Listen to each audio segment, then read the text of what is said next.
Imagine being told that a simple test could save your life, that early detection is always better, that finding cancer sooner must automatically mean better outcomes.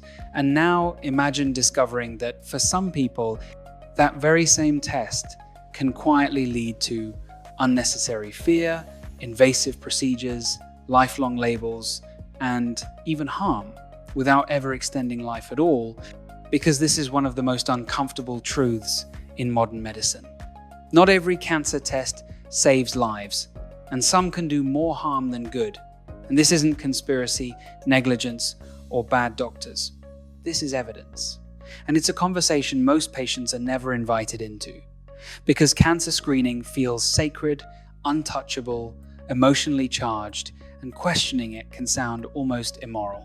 Yet science demands we ask difficult questions, because screening is not treatment, it is risk prediction, and risk prediction is messy, imperfect, and deeply dependent on context, biology, and probability. And to understand why some cancer tests can cause harm, we have to start with a simple but often misunderstood fact. Cancer is not one disease. It is thousands of different diseases behaving in wildly different ways. Some aggressive and fast-growing, others slow, indolent, and unlikely to ever cause symptoms or death, especially in older adults. And the problem arises when a screening test detects cancers that would never have harmed the person if they had lived their entire life unaware of them, a phenomenon known as overdiagnosis. And overdiagnosis is not a false positive.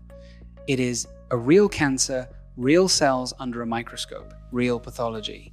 But a cancer that would never have progressed, never spread, never shortened life, yet once it is detected, it sets off a chain reaction that is almost impossible to stop. Because once you label someone with the word cancer, doing nothing feels unacceptable.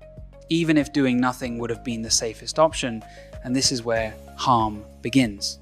Because diagnosis almost always leads to treatment, and treatment carries risks, side effects, complications, anxiety, and sometimes permanent damage.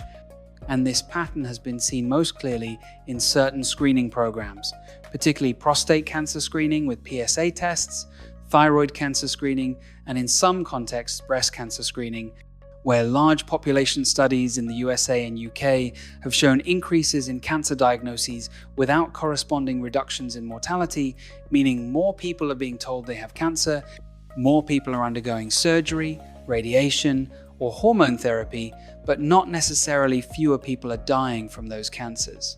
And that gap between diagnosis and survival is where harm hides, because screening doesn't just detect dangerous disease, it also detects harmless disease. And unfortunately, our current tests are often very good at finding abnormalities, but very bad at telling us which ones actually matter. And patients are rarely told this nuance when they are invited for screening, because public health messaging favors simplicity over complexity, slogans over probabilities, and reassurance over uncertainty. Yet the science is clear.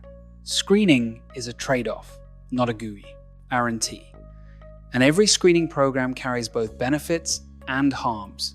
And the balance between those two depends heavily on age, sex, family history, baseline risk, and personal values.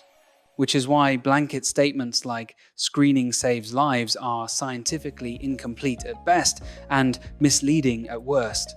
Because while screening can reduce deaths in some high-risk groups, it can also lead to unnecessary biopsies, surgeries, radiation exposure, psychological distress, and long-term side effects in people who would never have suffered from cancer in the first place. And this is not theoretical. This is observed reality in large randomized trials and long-term population data, particularly in countries with aggressive screening cultures. And one of the most striking examples is prostate cancer, where PSA screening dramatically increased diagnosis rates, led to widespread treatment, yet for many years showed little to no reduction in overall mortality, while causing high rates of impotence, urinary incontinence, and reduced quality of life. and only later did medicine begin to shift toward active surveillance, acknowledging that many prostate cancers do not need immediate treatment. Yet, even today, the fear triggered by a positive test often overwhelms rational discussion, pushing patients toward interventions they may not truly need. And this same pattern has been seen with thyroid cancer, especially in countries where widespread imaging picked up tiny, slow-growing tumors that never would have caused symptoms, leading to a surge in surgeries without a change in death rates. And what makes this especially troubling is that once a screening program is normalized, it becomes very difficult to question, because emotionally, cancer feels different from other risks.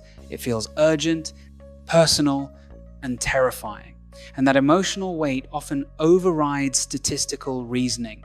Yet medicine should not be driven by fear alone.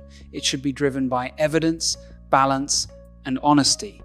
And this is where informed consent becomes crucial. Because patients deserve to know not just the potential benefits of screening, but also the potential harms, the false positives, the overdiagnosis, the overtreatment, and the uncertainty. And they deserve to make decisions aligned with their values, not just their fears, because some people may accept the risk of overdiagnosis in exchange for even a small chance of early detection, while others may prioritize avoiding unnecessary procedures and anxiety. And neither choice is wrong, but an uninformed choice is, and the uncomfortable truth, is that many screening invitations do not fully explain these trade-offs, instead presenting screening as an obvious good, a moral obligation, or a responsible act, without acknowledging that medicine is rarely that simple.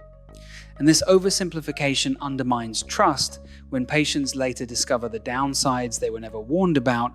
And the solution is not to abandon screening, but to practice smarter, more targeted screening, guided by risk, age, genetics, and patient preference, rather than blanket testing, because evidence-based medicine does not ask, can we detect cancer, but does detecting it earlier actually help this person live longer or better?